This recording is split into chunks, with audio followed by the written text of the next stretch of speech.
In the summer of 1923, deep in the rolling hills of Montana, a discovery would change two lives forever. What started as a simple observation about a one-handed cook would unravel secrets that a small town had buried for years.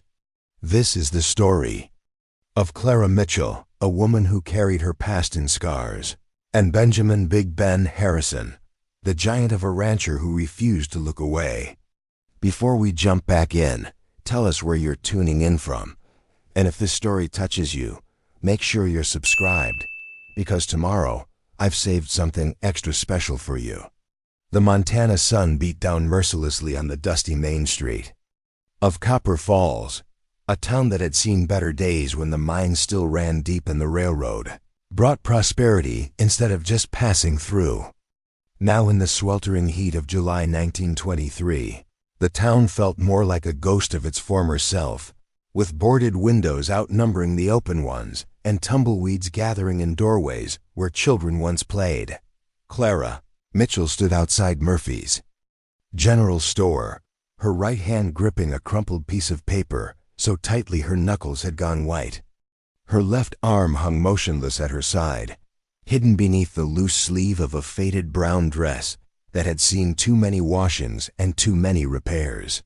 The paper in her hand was her eviction notice, the third one this month, and this time, old Murphy meant business. "I'm sorry, Clara," Murphy had said just moments before, not meeting her eyes as he spoke. "But you're 3 months behind, and I got bills of my own. The bank's breathing down my neck, and I can't keep carrying folks who can't pay their way."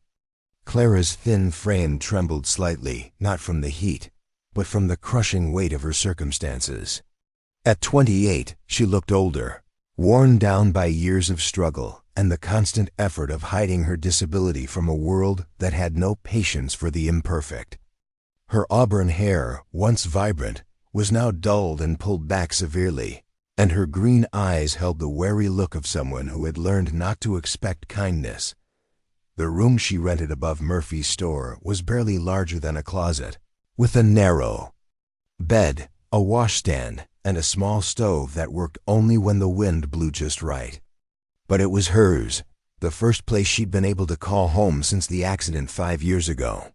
The accident that had taken her left hand, her job at the textile mill, and nearly her will to live. She folded the eviction notice carefully and tucked it into her dress pocket, next to the few coins that represented her entire fortune. 67 cents, to be exact. Not enough for another month's rent, not enough for a train ticket out of town, barely enough for a decent meal. Her stomach cramped with hunger. A familiar companion she'd grown accustomed to ignoring. The townspeople moved around her like water around a rock, careful not to make eye contact, not to acknowledge the woman who cleaned their floors and washed their dishes for coins they grudgingly parted with. To them, she was invisible except when they needed something scrubbed or mended, and even then, they watched her work with suspicious eyes, as if her misfortune might somehow be contagious. Mrs. Patterson, the banker's wife, emerged from the millinery. Across the street, her silk dress rustling importantly as she surveyed the dusty street. Her gaze fell on Clara and her lips pursed in disapproval. Clara quickly turned away, but not before she heard the woman's whispered comment to her companion. "I don't know why Murphy tolerates that woman. There's something unsavory about her, mark my words. A woman alone with that condition, it's not natural." The words cut deep, but Clara had heard worse, much worse. In the 5 years since she'd arrived in Copper Falls, she'd endured the whispers, the pointing, the way conversations stopped when she entered a room. She'd learned to make herself smaller, quieter, invisible. It was the only way to survive in a town that saw her disability as either a divine punishment or a personal failing. Her last job, washing dishes at the Copper Falls Hotel, had ended 3 weeks ago when the new owner decided he didn't want damaged goods representing his establishment. Never mind that Clara could wash more dishes with one hand than most people could with two, or that she'd never broken a single plate in 6 months of work. Her appearance made customers uncomfortable, and uncomfortable customers didn't spend money. Now, with no job and no home, Clara faced the very real possibility of becoming one of the drifters who wandered from town to town, begging for work and sleeping in barns when they were lucky, under bridges when they weren't. The thought terrified her more than the hunger, more than the loneliness. She'd worked too hard to maintain her dignity to lose it now. As she stood there in the blazing sun, trying to figure out her next move, a commotion erupted from the direction of the train station. Shouts and the sound of running feet drew her attention, and she saw a crowd gathering around a man who had just stepped off the noon train from Helena. Even from a distance, she could see he was enormous, easily 6.5 feet tall, with shoulders that seemed to fill the entire doorway of the station house. "That's Big Ben Harrison," she heard someone whisper excitedly. "He's back from Chicago." Clara had heard the name before, always spoken with a mixture of respect and fear. Benjamin Harrison owned the largest ranch in 3 counties, a sprawling operation that employed half the men in Copper Falls and bought supplies from every merchant in town. He was said to be as fair as he was large, but with a temper that could shake the mountains when roused. Most importantly for Clara's current situation, he was known to pay his workers well and on time. The crowd parted as Big Ben made his way down the street, his massive frame casting a shadow that seemed to swallow the smaller men around him. He wore a simple white shirt and dark trousers, but even his plain clothes couldn't diminish the presence he commanded. His face was weathered by years of ranch work, with deep lines around his brown eyes that spoke of squinting into sun and wind. A thick mustache covered his upper lip, and his dark hair, slightly graying at the temples, was pushed back from his forehead. But it wasn't his size that caught Clara's attention, it was the way he moved. Despite his bulk, he walked with a careful grace, as if he was constantly aware of his own strength and the need to control it. When a small boy ran too close to his path, Big Ben's hand shot out to steady the child, but the gesture was gentle, protective rather than rough. "Mr. Harrison," called out Sheriff Wilson, hurrying to catch up with the big man's long strides. "How was Chicago? Did you find what you were looking for?" Big Ben's voice, when he answered, was deep and measured, carrying easily over the crowd noise. "Found some good breeding stock, Wilson. Should help improve the herd." He paused at the door of Murphy's General Store, just a few feet from where Clara stood pressed against the building's wall. "But the real question is, what's been happening here while I was gone?" "Tommy Fletcher tells me his ma's been looking for work." "Hard times, Ben," Sheriff Wilson replied, lowering his voice. "Mine's been closed 6 months now, and folks are struggling. A lot of good people looking for any kind of work they can find." Big Ben's eyes swept the street, taking in the boarded windows, the thin faces of the townspeople, the general air of desperation that hung over Copper Falls like smoke. His gaze lingered for a moment on Clara, and she felt a strange flutter in her chest.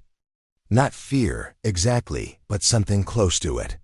She wasn't used to being truly seen, and there was something in the big man's eyes that suggested he saw more than most people bothered to look for. "I might have some positions opening up," Big Ben said finally. "My cook quit last week, said ranch life was too isolated for her. Left me with a crew of hungry men and no one who can make anything more complicated than beans and hardtack." Clara's heart leaped. A cook's position would solve all her problems. It would provide room, board, and wages. She'd cooked for her family before the accident, and even after. She'd managed to prepare meals for herself and help out neighbors when they needed extra hands for church suppers or family gatherings. But before she could step forward, Mrs. Patterson's voice cut through the air like a knife. "Benjamin Harrison, surely you're not considering hiring just anyone. A ranch cook needs to be trustworthy, clean, capable. Not every person wandering the streets is suitable for such a position." The banker's wife's eyes flicked meaningfully toward Clara, and the message was clear. Big Ben followed her gaze, his expression unreadable. Clara felt her cheeks burn with shame and anger. She wanted to speak up, to defend herself, to tell him she could cook better than anyone in town with one hand tied behind her back, which, she thought bitterly, was essentially her situation already. But the words stuck in her throat. Years of rejection had taught her that speaking up only led to more humiliation. Instead, she began to back away, ready to disappear into the shadows where people like her belonged. That's when Big Ben Harrison did something unexpected. He stepped away from the crowd, walked directly to Clara, and looked down at her with those serious brown eyes. "Ma'am," he said, tipping his hat slightly, "I don't believe we've been properly introduced. I'm Benjamin Harrison." The street went quiet. Clara could feel every eye in Copper Falls turn toward them, could practically hear the wheels turning in people's minds as they tried to figure out why the most powerful man in the county was speaking. To the town's most ignored resident, Clara's voice came out as barely a whisper. "Clara Mitchell, sir." "Miss Mitchell," Big Ben continued, as if they were having a perfectly normal conversation in a perfectly normal place, instead of standing in the middle of a dusty street surrounded by gawking townspeople. "I couldn't help but overhear that. You might be looking for work. I happen to be in need of a cook. Would you be interested in discussing the position?" The world seemed to tilt on its axis. Clara stared up at this mountain of a man who was offering her exactly what she needed. Most when she needed it most. But years of disappointment had made her cautious. "Sir, there are things about me you should know before." She gestured vaguely toward her left side, where her arm hung useless. Big Ben's expression didn't change. "What I need to know, Miss Mitchell, is whether you can cook for 20 hungry ranch hands and keep them fed and happy. Everything else is just details." Around them, the crowd was buzzing with whispered conversations. Clara could see Mrs. Patterson's scandalized expression, could feel the weight of the town's judgment pressing down on her. But for the first time in 5 years, someone was looking at her as if she might be the solution to a problem rather than a problem herself. "I can cook, sir," she said, lifting her chin slightly. "I can cook very well." "Then let's discuss terms," Big Ben said simply. "My wagon's at the livery.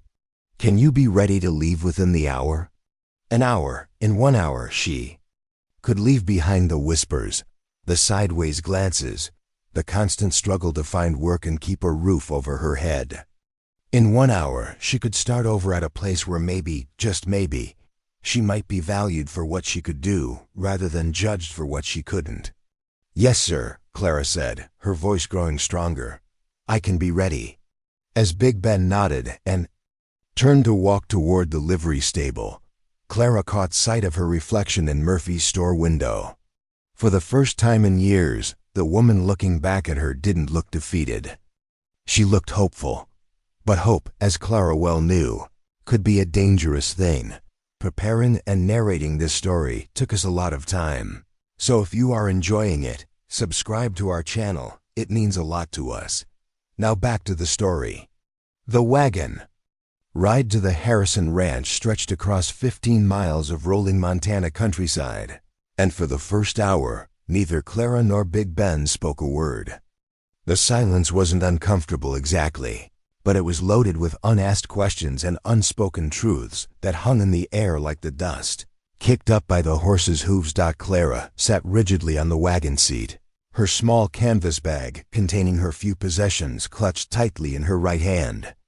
She'd learned to do everything with one hand: pack, carry, balance, but the simple act of holding her belongings while riding in a moving wagon required a delicate coordination she'd mastered through necessity. Her left arm, ending just below the elbow, was carefully hidden beneath her shawl despite the afternoon heat. Big Ben handled the reins with surprising gentleness for such massive hands. His fingers, Clara noticed, were scarred and calloused from years of ranch work, but when he guided the horses around a particularly rough patch of road, his touch was light, almost tender. It was the first hint that this giant of a man might have more subtlety to him than his imposing presence.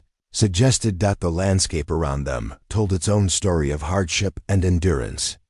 What had once been lush grazing land showed signs of the drought that had plagued Montana for the past 3 summers. Sparse grass struggled up through cracked earth, and the creek beds they crossed were either completely dry or reduced to thin trickles that barely wet the wagon wheels. Abandoned homesteads dotted the horizon, small farms that had been dreams once, now just weathered wood and broken fences reclaimed by the wind. "Been a hard few years," Big Ben said suddenly, as if reading her thoughts. His voice was quiet, meant just for her ears despite the fact that they were alone for miles in any direction. Drought, then the mine closures, then the bank started. Calling in loans. Good people lost everything through no fault of their own. Clara glanced at him sideways, wondering if this was his way of asking about her own circumstances. She'd grown skilled at reading between the lines of conversations, at detecting when people were fishing for her story. But something in his tone suggested he wasn't prying, just acknowledging the reality that had touched most lives in this part of Montana.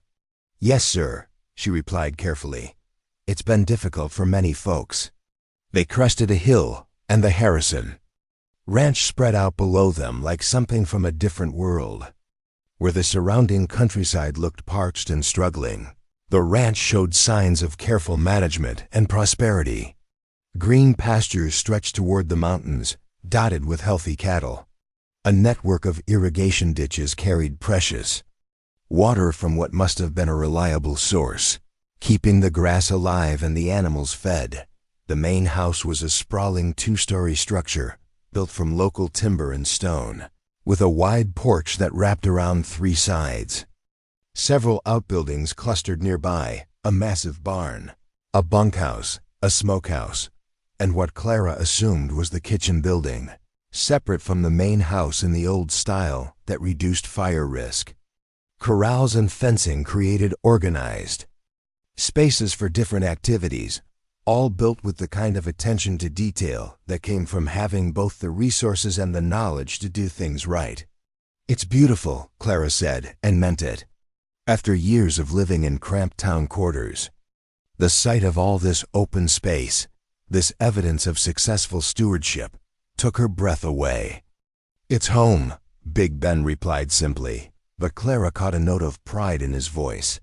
"My father started this place with nothing but a land claim and a stubborn refusal to quit.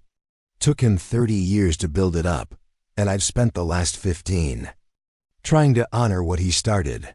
As they drew closer, Clara could see ranch hands working in the distance, men on horseback moving cattle, others repairing fence line, the constant motion of a working ranch. Her stomach clenched with sudden anxiety. These would be the men she'd be cooking for, and in her experience, cowboys could be particularly harsh in their judgment of anyone they perceived as weak or different. The wagon pulled up in front of the kitchen building, and Big Ben climbed down with surprising agility for such a large man. He came around to Clara's side and offered his hand to help her down. She hesitated. Accepting help always felt like admitting defeat. But the wagon was high, and her balance was still not perfect after all these years. She took his hand with her right one, noting that he was careful not to grip too tightly. Not to make her feel trapped, the kitchen building was larger than she'd expected, with 2 rooms connected by a wide doorway. The main room held a massive cast-iron stove, work tables, shelving lined with dishes and cookware, and a pantry area stocked with supplies. The second room contained a simple but comfortable living space, a bed, a washstand, a rocking chair. By a window that looked out over the pastures, and even a small bookshelf with a dozen well-worn volumes. "This would be your quarters," Big Ben explained, setting her bag on the bed. "Mrs. Kowalski, my previous cook, fixed it up nice. You'd have privacy, but you'd be close enough to the kitchen to start breakfast early and handle any late requests." From the hands, Clara walked slowly through both rooms, trying to take it all in. The kitchen was better equipped than any she'd ever worked in, with every tool and convenience she could imagine. The living quarters were simple but clean, with More space than she'd had in years, and a view that made her chest tighten with unexpected emotion. "The work," she said, turning back to face him. "What exactly would be expected?" Big Ben leaned against the doorframe, his size making the generous room seem suddenly smaller. "Breakfast at 5:30 for the early shift, full dinner at noon. Supper at 7, coffee available all day. The men pack their own lunches from what you prepare. Sundays off unless there's something special happening, roundup, branding, that sort of thing. $40 a month plus room and board." $40. Clara's breath caught. It was more than she'd ever made in her life, more than some men in town earned. With room and board included, it was enough to start saving money, to maybe have a future that extended beyond simply surviving each day. "That's very generous, Mr. Harrison." "It's fair," he corrected. "Good cooking is worth paying for, and a cook who can keep 20 hungry men happy is worth her weight in gold." There was something in his tone that made Clara look at him more closely. The way he spoke about his men, with a mixture of responsibility and genuine concern, suggested this wasn't just business to him. These weren't just employees, they were people he cared about. "Mr. Harrison," she began, then stopped. She'd been about to ask why he'd chosen her, why he'd taken a chance on someone the rest of the town had written off. But she'd learned that some gifts were better accepted without too many questions. "Ben," he said. "Just Ben. We don't stand much on ceremony out here." "Ben," she repeated, testing the name. It felt strange to address this imposing man so casually, but also somehow right. "I need you to know that I can do this job. I know how I look. I know what people think. But I can cook for your men and do it well." Something shifted in his expression, a softening around his eyes that made him look less like the intimidating giant who dominated the crowd in town, and more like a man who understood something about being judged by appearances. "Clara," he said, and her name sounded different in his deep voice than it had in anyone else's for years. "I didn't offer you this job out of charity. I offered it because I need a cook, and you need work. And sometimes the simplest arrangements are the best ones." He moved toward the door, then paused. "There's just one thing. Some of the men, well, they're good men, but they can be rough around the edges. If anyone gives you trouble, any kind of trouble, you come tell me directly. That's not a request." There was steel in his voice now, the hint of why people spoke his name with respect. Clara nodded, understanding that he was offering protection as well as employment. "The men eat in the bunkhouse mostly, but you'll see them coming and going. Dinners served in the main dining room, that's in the big house. I'll introduce you around tomorrow morning so folks know who you are and what your role is here." After he left, Clara stood alone in her new home, trying to process the dramatic change in her circumstances. Just that morning, she'd been facing homelessness and starvation. Now she had a job, a place to live, and the promise of $40 a month. It felt too good to be true, and experience had taught her to be wary of things that seemed too good to be true. She unpacked her few belongings, hanging her other dress in the small wardrobe and placing her personal items on the shelf by the bed. Her hands shook slightly as she worked, the magnitude of the change hitting her all at once. She'd grown so accustomed to disappointment that hope felt foreign, almost dangerous. As evening approached, she explored the kitchen more thoroughly, taking inventory of supplies and equipment. The pantry was well stocked with flour, sugar, salt, dried beans, and preserved meats. A root cellar built into the hillside behind the kitchen held potatoes, onions, and other vegetables that would keep well. There was even a small herb garden visible through the kitchen window, with basil, thyme, and other seasonings that would make simple ingredients into something special. Clara found herself making mental lists of meals she could prepare, remembering recipes her mother had taught her before the accident changed everything. For the first time in years, She was thinking beyond just getting through the day. She was planning, imagining, hoping as darkness fell, and the ranch settled into evening quiet. Clara lit a lamp and sat in the rocking chair by her window. The view stretched out over moonlit pastures where cattle moved like shadows, and in the distance, she could see the warm glow of windows in the bunkhouse where the ranch hands were probably playing cards or sharing stories. She flexed her fingers, the ones she still had, and thought about the morning. In a few hours, she'd need to prove herself to 20 men who'd never seen her before, men who might judge her as harshly as the townspeople had. But for the first time in years, she felt ready for the challenge, whatever had brought Ben Harrison to notice her in that dusty street, whatever had made him take a chance on someone everyone else had dismissed. She was determined to prove his faith wasn't misplaced. She was more than her scars, more than her missing hand, more than the broken thing people saw when they bothered to look at all. Tomorrow, she would begin to show them exactly who Clara Mitchell really was. Clara woke before dawn to the sound of roosters crowing and horses moving restlessly in the corrals. For a moment, she lay still in the unfamiliar bed, disoriented by the absence of the town sounds she'd grown accustomed to, the rumble of freight wagons, the whistle of the early train, the voices of Mrs. Patterson arguing with her husband about something trivial. Here, there was only the gentle lowing of cattle and the whisper of wind through grass. She dressed quickly in the pre-dawn darkness, lighting a lamp to see by. Her morning routine had been refined by years of practice.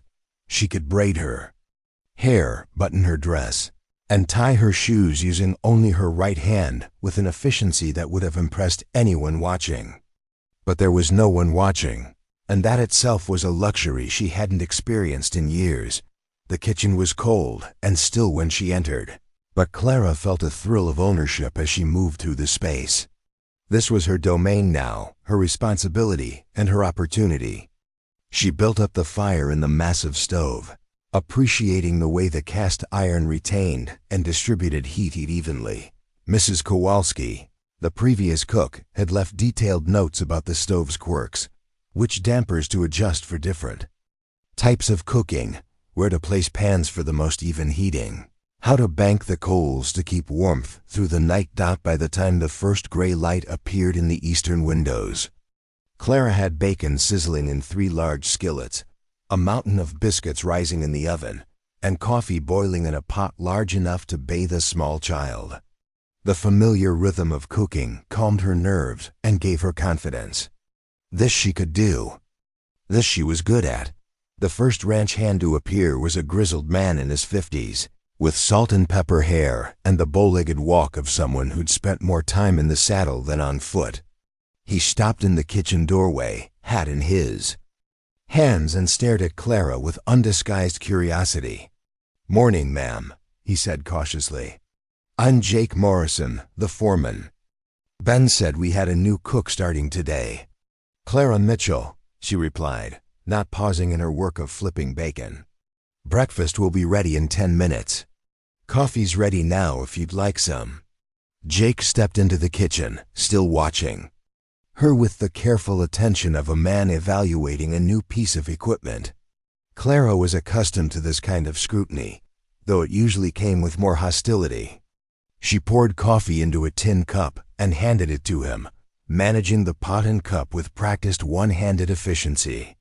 "Much obliged," Jake said, taking a sip. His eyebrows rose slightly. "That's good coffee. Mrs. Kowalski never could get the proportions right. Always too weak or strong enough to float a horseshoe." Other men began filtering in, drawn by the smells and the prospect of hot coffee. Clara watched them from the corner of her eye as she worked, noting the way they glanced at her left side, the brief pause in conversation when they realized she was working with one hand, the quick looks they exchanged with each other. But there was none of the open hostility or disgust she'd encountered in town. These were working men who understood that competence mattered more than appearance. "Boys," Jake announced to the gathering crowd, "this here's Miss Mitchell, our new cook. Ben hired her yesterday, and from the smell of things, We're going to eat better than we have in weeks." A young cowhand named Tommy Fletcher, Clara recognized. The name from Ben's conversation with the sheriff, stepped forward with the eager friendliness of someone not yet worn down by life's disappointments. "Ma'am, I just want to say welcome to the ranch. We're mighty grateful to have someone who knows their way around a kitchen. That last week without a cook, well, let's just say we learned that cowboys make terrible biscuits." This drew chuckles from the other men, and Clara felt some of the tension in her shoulders ease. She plated up bacon, eggs, and fresh biscuits, setting them on the long table that ran down the center of the kitchen. The men took their places with the efficient choreography of people who'd shared many meals together, but Clara noticed they left space at the head of the table. Ben appeared in the doorway just as Clara was pouring the last cup of coffee. The morning light streaming through the kitchen windows, he looked even larger than he had the day before, his frame filling the doorway completely. His hair was damp from washing, and he'd changed into a clean work shirt that emphasized the breadth of his shoulders. "Morning, Clara," he said, and she felt an unexpected flutter at the sound of her name in his deep voice. "How'd the first morning go?" "Fine, sir," she replied, then caught herself. "Ben, everything went fine." He took his place at the head of the table, and Clara noticed how the other men's posture changed slightly, not with fear, but with respect. This was clearly a man who commanded loyalty through fairness rather than intimidation. "Clara," Ben said, addressing her but speaking loudly enough for everyone to hear, "I want you to know that everyone here understands you're in charge of this kitchen. Any supply needs, any problems, any requests, you handle them as you see fit. The men know to treat you with respect, and if anyone forgets their manners, they can discuss it with me." There was no mistaking the steel beneath his polite words. Clara felt a surge of gratitude mixed with something she couldn't quite identify, a feeling of being protected that she hadn't experienced since childhood. The men ate with the focused attention of people who'd been surviving on their own poor cooking for too long. Clara watched nervously as they tried her biscuits, tasted the eggs she'd scrambled with fresh chives from the garden, bit into bacon she'd cooked to just the right balance of crispy and tender. "Miss Clara," said an older cowhand named Pete Thompson, "I don't know where Ben found you, but these are the best biscuits I've had since my mama passed 5 years ago." A chorus of agreement rose from the table, and Clara felt her cheeks warm with pleasure. She'd forgotten what it felt like to have her work appreciated, to be valued for her skills rather than pitied for her limitations. As the men finished eating and prepared to start their day's work, Jake Morrison approached her again. "Miss Clara, what time should we be back for dinner?" "Noon sharp," she replied. "And if anyone's working close to the house and wants coffee or a snack during the morning, just holler." After the men left, Clara began cleaning up with a light heart. The kitchen felt warm and alive in a way it hadn't the night before, filled with the echoes of laughter and conversation. She was elbow-deep in dishwater when she heard footsteps behind her. "You don't have to clean up alone," Ben said. "I can get one of the younger hands to help with dishes." "I can manage," Clara replied automatically, then caught herself. She'd spent so many years insisting on her independence that accepting help felt like admitting defeat. But something about Ben's offer felt different, not pity, but practical consideration. "I know you can manage," he said gently, "but that doesn't mean you should have to do everything alone." He rolled up his sleeves and picked up a dish towel, positioning himself beside her at the wash basin. Clara stared at him in shock. In all her years of working in kitchens and dining rooms, she'd never seen a man, especially a man of Ben's position, volunteer to help with washing dishes. "You don't need to do that," she protested. "Neither do you by yourself," he replied, taking the clean plate from her and beginning to dry it. "Besides, this gives us a chance to talk about how things will work around here." They worked in comfortable silence for a few minutes, Clara washing and Ben drying with the same careful gentleness he'd shown with everything else. His hands, she noticed, completely dwarfed the dishes he was handling, but he managed them without a single chip or crack. "The men like you," he said eventually. "They're hungry," Clara replied. "Hungry men are easy to please." "No," Ben said, setting down a cup and turning to face her. "They respect you. There's a difference. Jake Morrison has been with this ranch for 20 years, and he doesn't give his approval lightly. Neither do the others." Clara felt that dangerous flutter of hope again. "They seem like good men. They are. Most of them have been here for years. We don't get a lot of drifters. Word gets around about which ranches treat their people fair, and which ones don't." He paused, studying her face. "Speaking of which, I need to ask you something, and I want you to know you don't have to answer if you don't want to." Clara's hands stilled in the wash water. Here it comes, she thought. The questions about her past, her disability, the reasons. She'd ended up desperate in a dusty town with nowhere else to go. "What happened to your hand?" The question was asked quietly, without judgment, but Clara felt her defenses slam into place anyway. She'd fielded this question dozens of times over the years, had developed a repertoire of vague responses designed to end the conversation as quickly as possible. "An accident," she said curtly, not meeting his eyes. "What kind of accident?"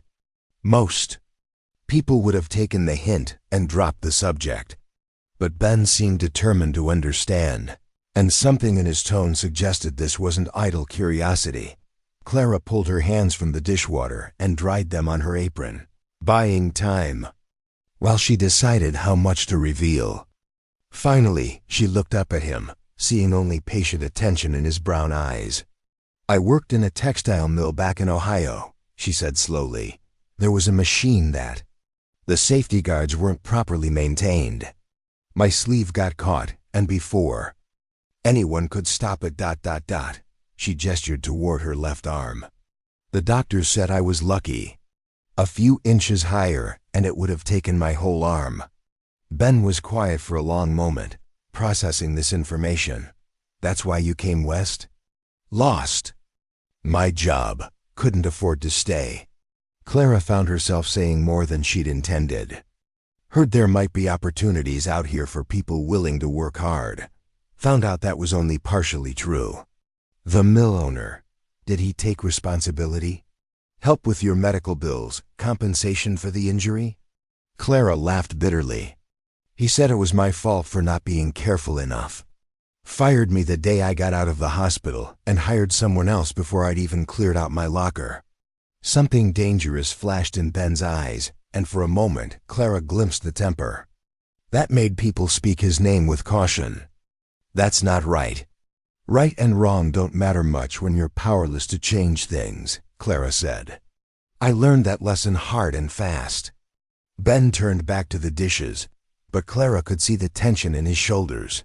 When he spoke again, his voice was carefully controlled. "Things work differently here. People get treated fair, they get paid what they're worth, and they don't get thrown away when something goes wrong." It was a promise, Clara realized.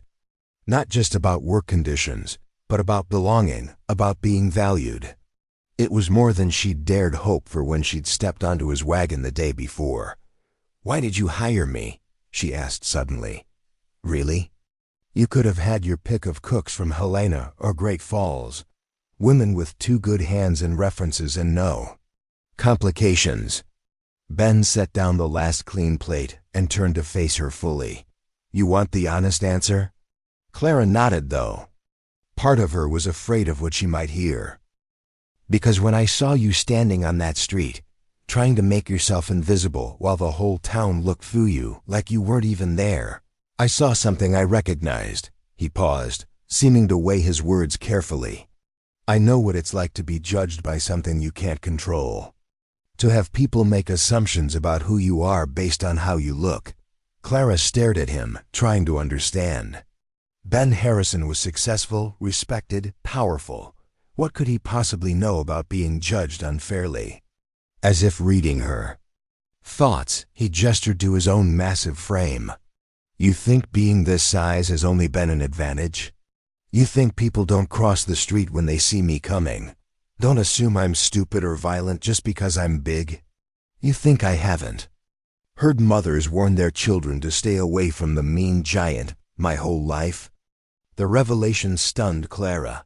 She'd been so focused on her own struggles that she'd never considered what challenges Ben might face, what assumptions people might make about him based on his appearance. But you've succeeded, she said. You've built something here, earned respect. Because I had advantages you didn't, he replied. I inherited land, had family support, lived in a world that gives big men more opportunities than small women, especially women with disabilities. But that doesn't mean the journey was easy, and it doesn't mean I've forgotten what it feels like to be seen as something you're not. They stood there in the warm kitchen, surrounded by the evidence of Clara's successful first morning, and something passed between them, an understanding, a recognition of shared experience despite their vastly different circumstances. I hired you, Ben continued, because you can cook, because you need work, and because I believe everyone deserves a chance to prove what they're capable of when someone finally gives them the opportunity. Clara felt tears prick at her eyes. But for the first time in years, they weren't tears of frustration or despair.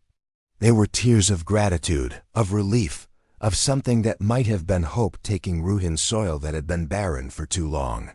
Thank you, she whispered. Don't thank me yet, Ben said with a slight smile. Wait until you've survived your first Saturday night when the boys get paid and want to celebrate. Then we'll see if you still think this job was a blessing. But as he left the kitchen to begin his own day's work, Clara found herself smiling. For the first time in months. Whatever challenges lay ahead, she was ready to face them. She was no longer just surviving, she was living again. 3 weeks into Clara's tenure at the Harrison Ranch, the morning started like any other until it didn't. She was pulling a batch of sourdough bread from the oven when she heard the commotion. Outside, shouting voices, running footsteps, and the unmistakable sound of horses moving fast and hard. Through the kitchen window, she could see ranch hands converging on the main corral, their usual easy morning banter replaced by urgent, clipped conversations. Clara set down the bread and stepped onto the kitchen porch, wiping flour from her hands with her apron. In the corral, she could see Ben kneeling beside something on the ground. Someone, she realized with a start. One of the younger hands, Billy Crawford, lay motionless in the dirt while Ben's massive frame hunched over him protectively. Get Doc Murphy from town. Ben's voice carried across the yard, calm but with an edge of steel that made everyone move faster. Jake, send Tommy riding hard. Tell him it's urgent, but don't kill the horse getting there. Clara found herself moving toward the corral without conscious decision, drawn by an instinct she hadn't felt in years, the need to help. She'd spent so long focused on her own survival that she'd forgotten the deep satisfaction of being useful to others in their moment of need. What happened? She asked Jake Morrison as he hurried past her toward the stable. Billy got thrown, Jake replied, not slowing down. Horse spooked at a snake and Billy went down hard. Landed wrong, and now he ain't moving his legs. The words hit Clara like a physical blow. She knew that particular fear intimately, the terror of discovering that your body had betrayed you, that the thing you'd always taken for granted was suddenly, permanently different. Without another word, she turned and ran back to the kitchen. By the time she returned to the corral carrying a basin of clean water, several clean towels, and a bottle of whiskey from her cooking supplies, Ben had carefully moved Billy into the shade of the barn. The young cowboy was conscious now, his face pale with pain and shock, his eyes wide with the dawning realization that something was seriously wrong. I can't feel my legs, Mr. Harrison, Billy whispered, his voice cracking with fear. I can't feel anything below my waist. Ben's jaw tightened, but his voice remained steady. Doc Murphy's on his way, son. He'll know what to do. Right now we just need to keep you comfortable and still. Clara knelt beside them, offering the basin of water. "This is clean," she said quietly, "in case you need to clean any wounds." Ben looked up at her, surprise flickering across his features. In the 3 weeks she'd been at the ranch, Clara had been efficient, competent, and quietly friendly, but she'd kept herself somewhat apart from the drama and emergencies that were part of ranch life. This was the first time she'd voluntarily stepped into a crisis. "Thank you," he said, accepting the basin. As he began gently cleaning a scrape on Billy's forehead, Clara noticed his hands trembling slightly. For all his outward calm, Ben was deeply shaken by what had happened to one of his men. Billy's eyes found Clara's face, and she could see the fear there, not just of his injury, but of what it meant for his future. In 1923, a cowboy who couldn't use his legs was a cowboy without prospects, without purpose, without hope. "Miss Clara," Billy said, his voice barely above a whisper, "my may ... if I don't make it, or if I ... He couldn't finish the sentence. "You're going to be fine," Clara said with more conviction than she felt. "Dr. Murphy is the best doctor in 3 counties, and you're young and strong. Your body knows how to heal." But even as she spoke the words, she could see the doubt in Billy's eyes, the same doubt she'd carried for years. The difference was, Billy was facing the possibility of paralysis, while Clara had learned to live with a permanent amputation. Still, the fear was familiar, the fear of being seen as broken, of being discarded by a world that had no patience for imperfection. Dr. Murphy arrived 2 hours later, a thin, serious man in his 60s who'd been treating ranch injuries for most of his career. Clara watched from the kitchen porch as he examined Billy, noting the way the doctor's expression grew more grave with each test he performed. The examination took place in the main house, where Billy could be made more comfortable. But Clara found herself unable to concentrate on her usual tasks. She burned a batch of biscuits, oversalted the stew, and nearly dropped a pot of coffee when her attention wandered to the sounds coming from across the yard. Finally, Dr. Murphy emerged from the house and approached Ben, who was waiting on the front porch with the rigid posture of a man expecting bad news.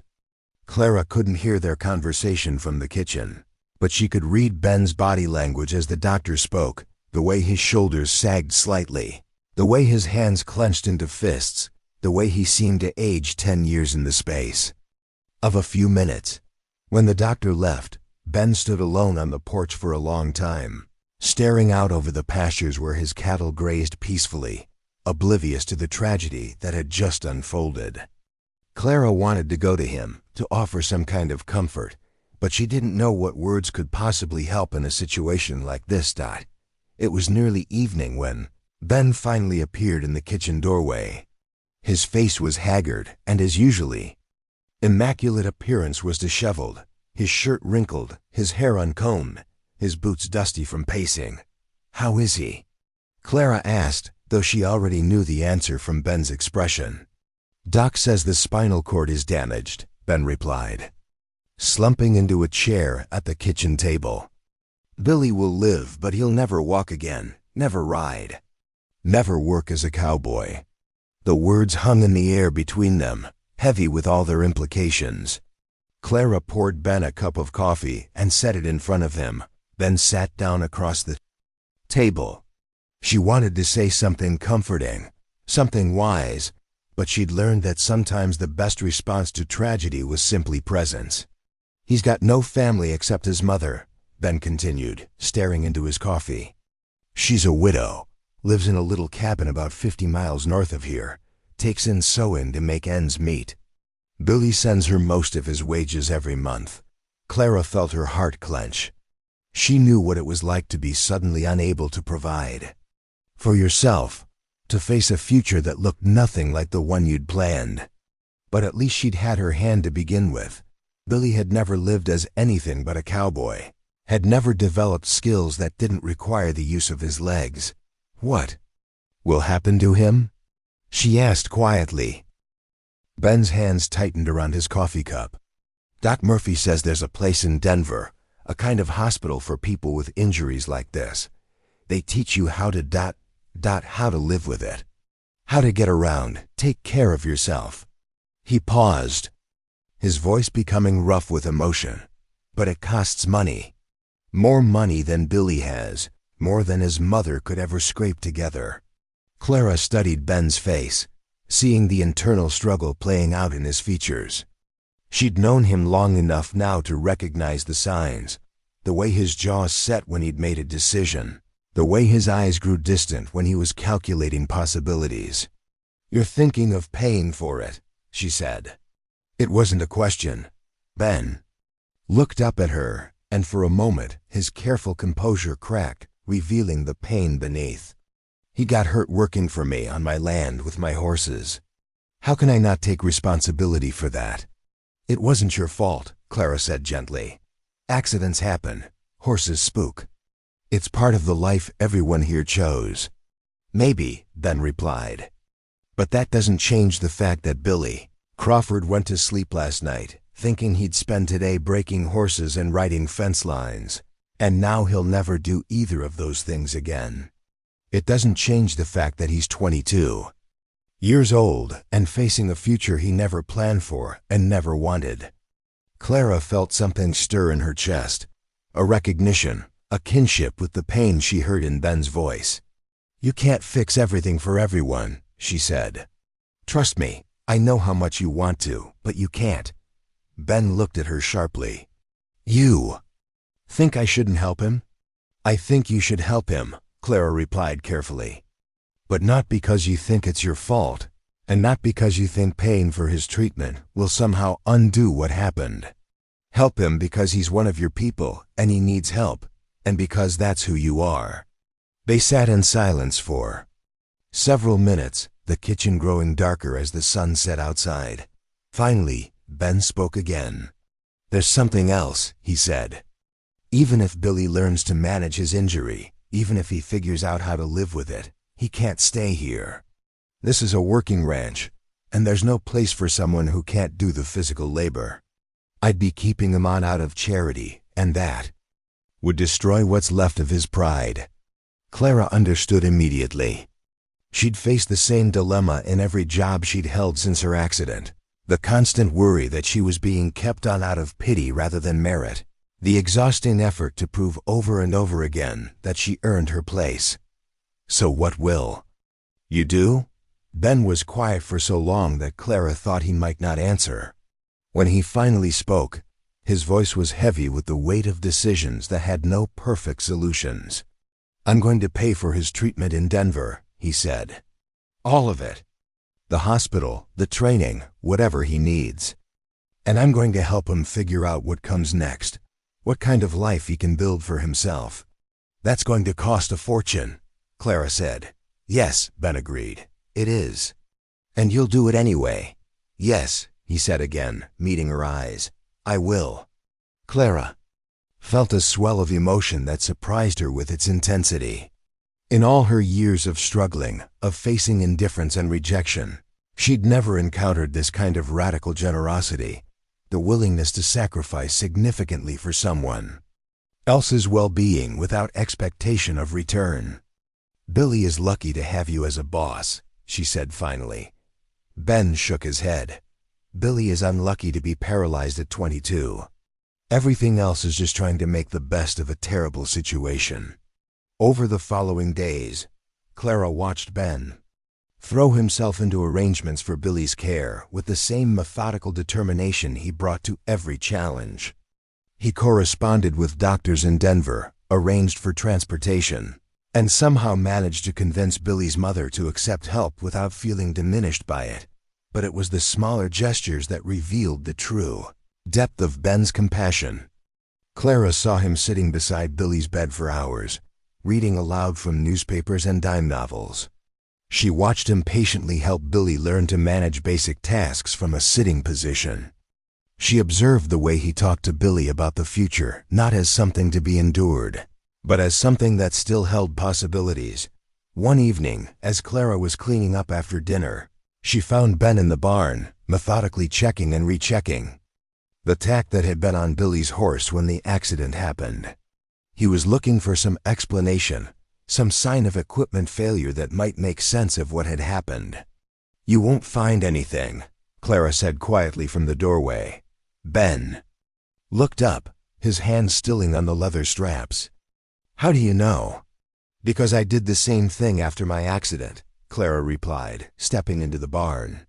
"I went over every detail 1,000 times, looking for some reason, some person to blame, some way to make it make sense.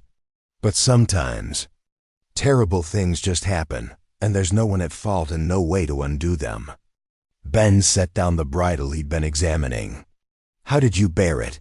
The not knowing why, the unfairness of it all?" Clara considered the question, thinking back to those dark months after her accident when she'd been consumed by anger and grief for the life she'd lost. "I didn't, for a long time," she said honestly. "I was bitter and angry and convinced that the world had it in for me, specifically. But eventually, I realized that spending all my energy on why it happened was keeping me from figuring out how to live with what had happened." "And Billy? Do you think he'll be able to do that?" Clara looked at Ben's worried face, seeing the genuine care there, the weight of responsibility he carried for everyone under his protection. "I think Billy has something I didn't have," she said. "He has someone who believes he's worth saving, who's willing to invest in his future even when that future is uncertain. That makes all the difference in the world." Ben was quiet for a moment, then said, "You had worth too, Clara. You just didn't have anyone around who could see it." The words hit Clara with unexpected force, and she felt tears prick at her eyes.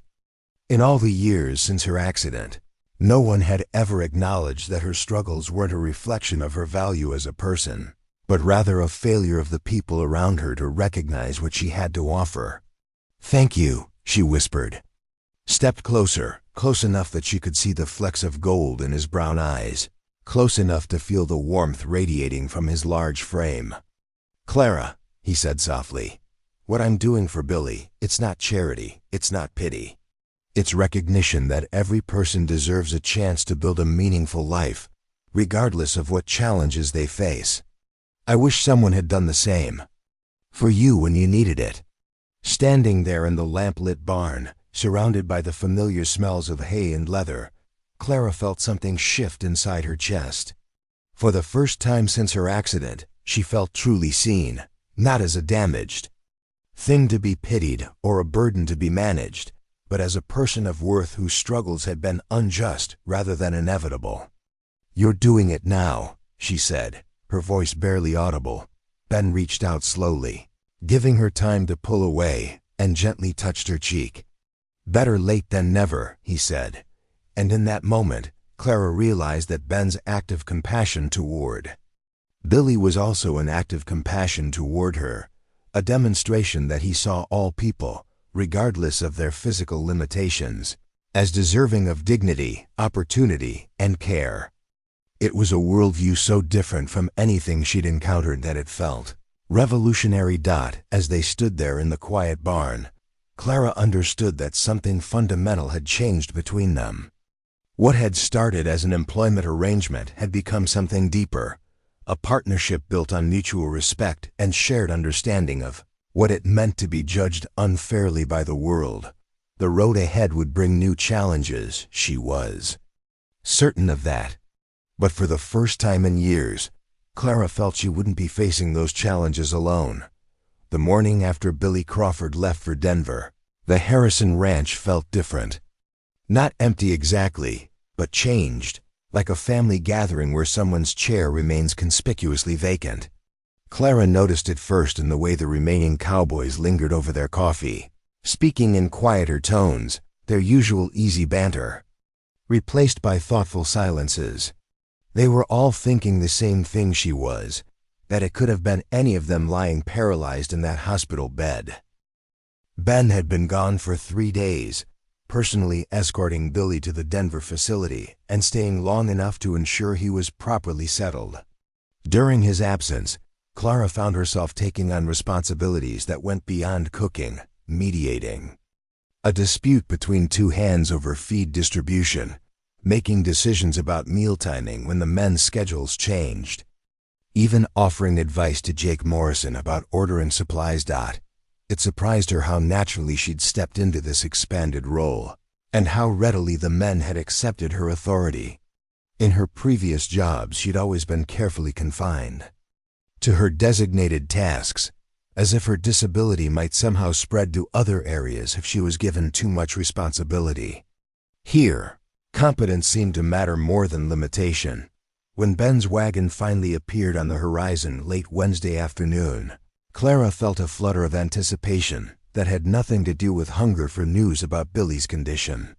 Over the past month, she'd grown accustomed to Ben's steady presence, the way he filled doorways, the calm authority in his voice, the small kindnesses he showed without fanfare. His absence had left a void she hadn't expected to feel so keenly. She was kneading dough for the next morning's bread when he appeared in the kitchen doorway, travel-dusty and tired, but with something lighter in his expression than when he'd left. "How is he?"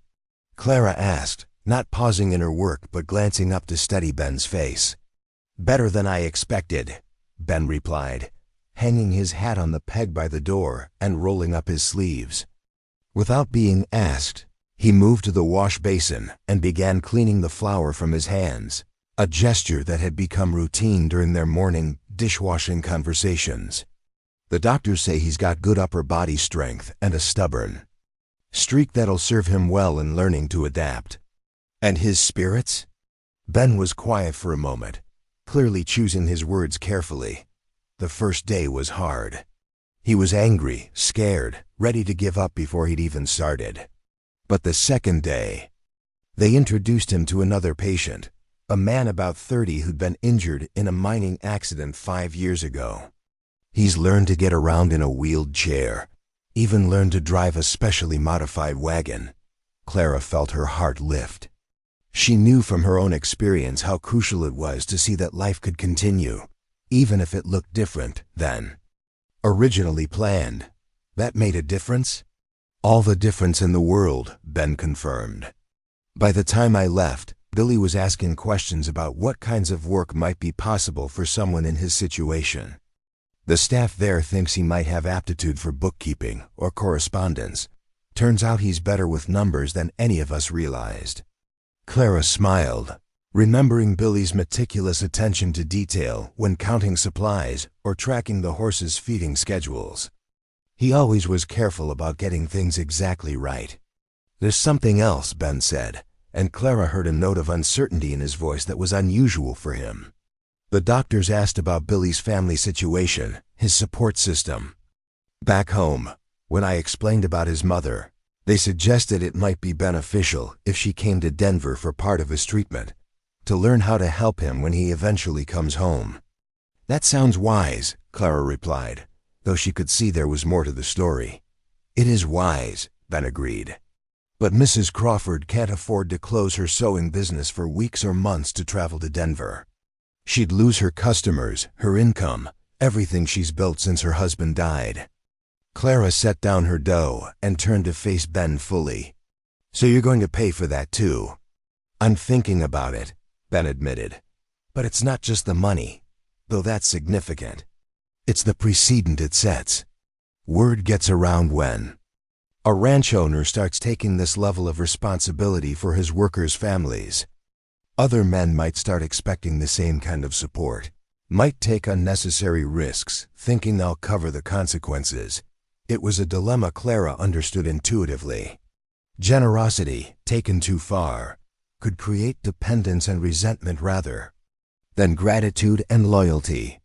But she also knew Ben well enough by now to recognize the internal struggle he was facing between practical considerations and his deeply felt sense of responsibility.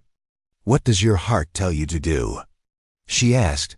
Ben looked at her with surprise, as if he hadn't expected such a direct question.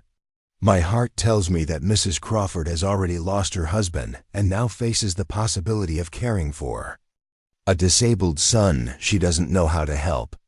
My heart tells me that Billy's recovery will be faster and more complete if his mother is there to support him." "And what does your head tell you?"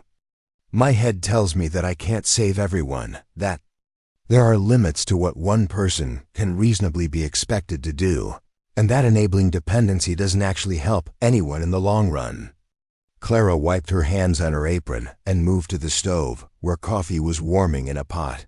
She poured 2 cups and handed one to Ben, using the time to consider her words carefully. "When I was in the hospital after my accident," she said finally, "there was another woman there who'd lost her arm in a factory fire. She had family who visited every day, brought her favorite foods, helped her with everything she couldn't manage alone. I was envious of all that support. I had no one." Ben waited quietly for her to continue, seeming to understand that this story had a point beyond mere sharing. "But when we were both discharged, something interesting happened. I had to figure out how to manage everything by myself, dressing, cooking, even braiding my hair. It was frustrating and exhausting, but I learned." She went home to family who kept doing everything for her, who treated her like an invalid who couldn't be trusted with basic tasks. Clara sipped her coffee, remembering the bittersweet reunion she'd had with that woman years later. "I saw her again about 2 years after we'd both left the hospital. I was working in a restaurant kitchen, supporting myself, living independently. She was still living with her sister, still being dressed and fed like a child, still believing she was helpless. All that family support, all that good-intentioned care, had actually prevented her from discovering her own capabilities." Ben nodded, slowly, seeing the parallel she was drawing. "You think I shouldn't help Mrs. Crawford? I think you should help her in a way that builds her strength rather than her dependence," Clara replied. "Pay for her travel to Denver, yes, but make it clear that this is a one-time situation, prompted by extraordinary circumstances. And while she's there, make sure she's learning not just how to help Billy, but how to advocate for herself and her son in the future." It was a more nuanced approach than simply writing a check, and Clara could see Ben considering the implications. He was a man who preferred straightforward solutions, but he was also wise enough to recognize when a situation required more subtlety. "You're saying I should help them learn to help themselves. I'm saying you should give them the tools and the opportunity, but let them do the work of rebuilding their lives. That's the kind of help that actually helps." Ben was quiet for several minutes, staring out the kitchen window toward the pastures where his cattle grazed. Clara returned to her bread dough, giving him space to think while remaining available if he wanted to continue the conversation. "There's another complication," he said eventually. "The whole situation with Billy has me thinking about what happens to my other workers if they get injured or sick or too old to do the physical labor. I've been operating on the assumption that good wages and fair treatment were enough, but maybe I need to think more systematically about long-term security." Clara looked up from her kneading, intrigued by this expansion of Ben's thinking. "What do you mean?" "I mean, maybe I should be setting aside a portion of the ranch's profits every year, creating a fund that could help workers through temporary difficulties, or provide some kind of pension for men who've been loyal for decades. Something that's planned and predictable, not dependent on my mood or personal feelings about individual cases." It was a remarkably progressive idea for 1923, when most employers felt no responsibility for their workers beyond paying agreed-upon wages. Clara felt a surge of admiration for Ben's willingness to think beyond conventional business practices. "That would be extraordinary," she said. "I've never heard of a ranch owner doing anything like that." "Which is probably why it's needed," Ben replied. "These men work hard, take risks, sacrifice their bodies for wages that barely allow them to save anything for the future. The least I can do is acknowledge that reality and try to provide some security." Clara finished kneading her dough and shaped it into loaves, her movements automatic after years of practice. But her mind was fully engaged with the conversation, impressed by the depth of Ben's thinking and the genuine care he showed for his workers' welfare. "How would you structure something like that?" she asked. "I'm not sure yet. I'd need to talk to lawyers, maybe bankers, figure out the legal and financial mechanics. But the basic idea would be simple. Every worker who's been here more than a year would contribute a small amount from their wages. The ranch would match it, and the fund would be available for emergencies, injuries, or retirement. And Billy's situation would be covered by the fund once it's established. This time, I'm paying personally. But in the future, this kind of crisis would be something we're all prepared for together. Clara felt a warmth in her chest that had nothing to do with the heat from the oven. In all her years of working for other people, she'd never encountered an employer who thought so carefully about his workers' long-term welfare, who was willing to sacrifice immediate profit for the sake of creating lasting security for others. "The men don't know how lucky they are to work for you," she said softly. Ben looked uncomfortable with the praise. "I'm not doing this to be admired. I'm doing it because it's right, and because it's smart business in the long run. Men who feel secure work harder, stay longer, take better care of the ranch's interests." "That doesn't make it less admirable," Clara pointed out. "Most people, even good people, don't think beyond their immediate obligations. You're thinking about creating something that will outlast you, that will protect people you may never meet." They were interrupted by the sound of horses approaching, and through the window, Clara could see Jake Morrison and several other hands returning from their day's work. The familiar rhythm of ranch life was resuming, but she sensed that something fundamental had changed during Ben's absence. As the men gathered for supper, Clara noticed a new seriousness in their conversations, a deeper appreciation for the work they were able to do and the security they'd previously taken for granted. Billy's accident had reminded them all of their vulnerability, but Ben's response had also demonstrated that they weren't facing that vulnerability alone.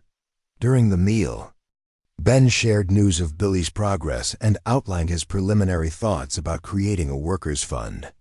The response was immediate and positive.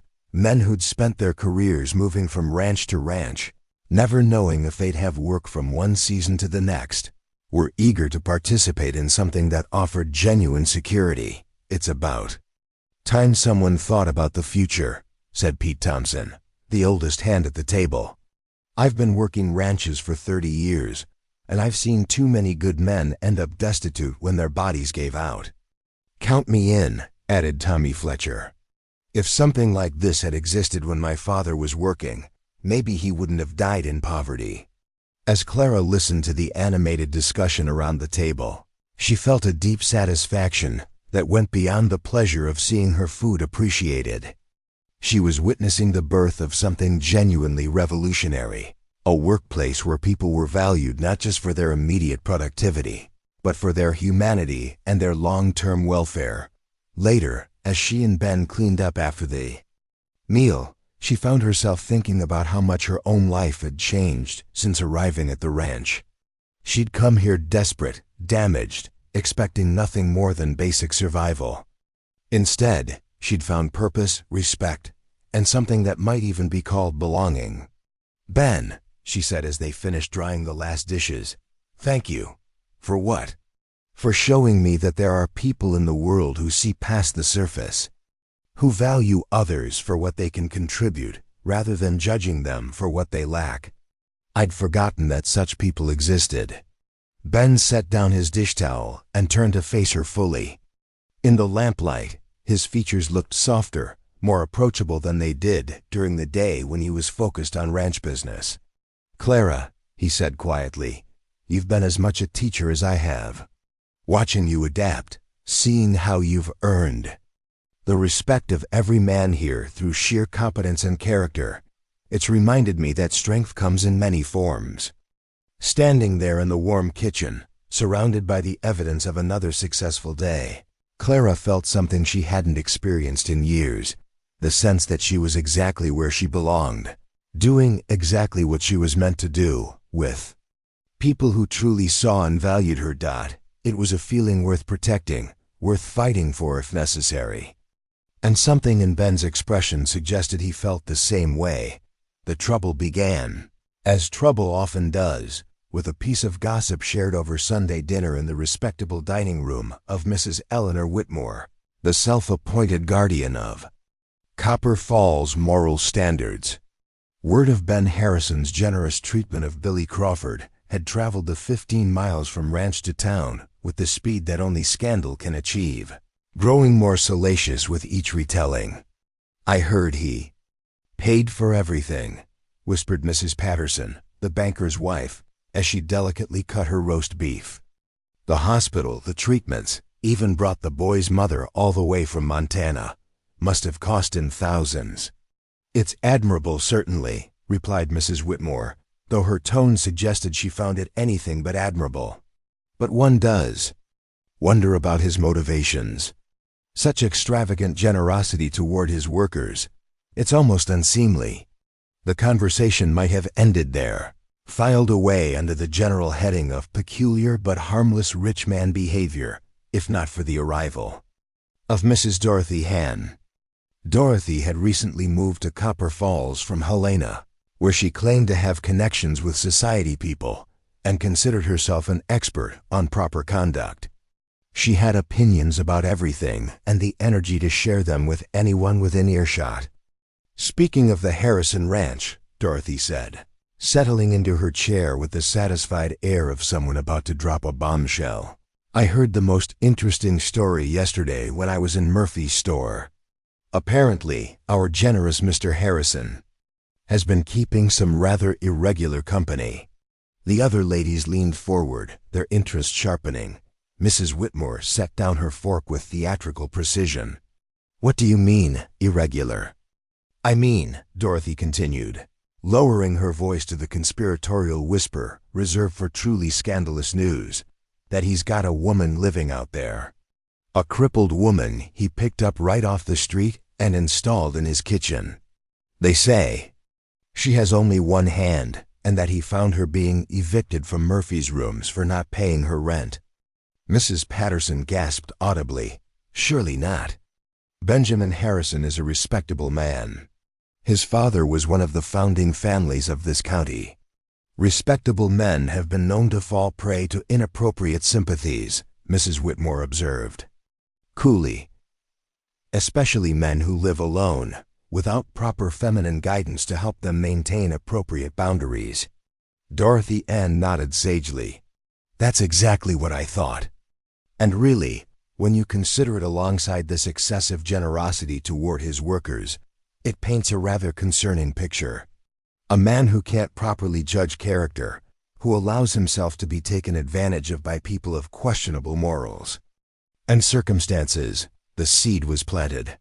Over the following days, the story grew and mutated as stories do, when passed through the filter of prejudice and the telephone game of small-town gossip. Clara Mitchell, the competent cook who had earned the respect of every man on the Harrison Ranch, was transformed in the telling into a scheming opportunist who had manipulated her way into Ben's household and was now taking advantage of his good nature. The first Clara heard of the rumor was the following Saturday, when she accompanied Jake Morrison to town for the weekly supply run. She'd made this trip several times since arriving at the ranch and had always been treated with polite indifference by the merchants. Today, however, she noticed a change in the atmosphere the moment she stepped down from the wagon. Conversation stopped abruptly when she appeared. Shopkeepers who had previously been cordial became brusque and dismissive. Women crossed the street rather than walk past her on the sidewalk. The whispers followed her from store to store, just loud enough for her to catch fragments. ... taking advantage ... double quotes ... inappropriate arrangement ... that poor man doesn't realize. At Henderson's Dry Goods, where Clara needed to purchase fabric for kitchen towels, the proprietor's wife actually refused to serve her. "I'm sorry, but we don't cater to your ... type," Mrs. Henderson said, her nose wrinkled as if Clara carried some offensive odor. "Perhaps you'd be more comfortable shopping elsewhere." Clara stood frozen in the doorway, the familiar heat of shame and anger rising in her cheeks. She'd thought those days were behind her, that she'd found a place where she was valued for her contributions rather than judged for her appearance. But here was the reminder that the wider world hadn't changed.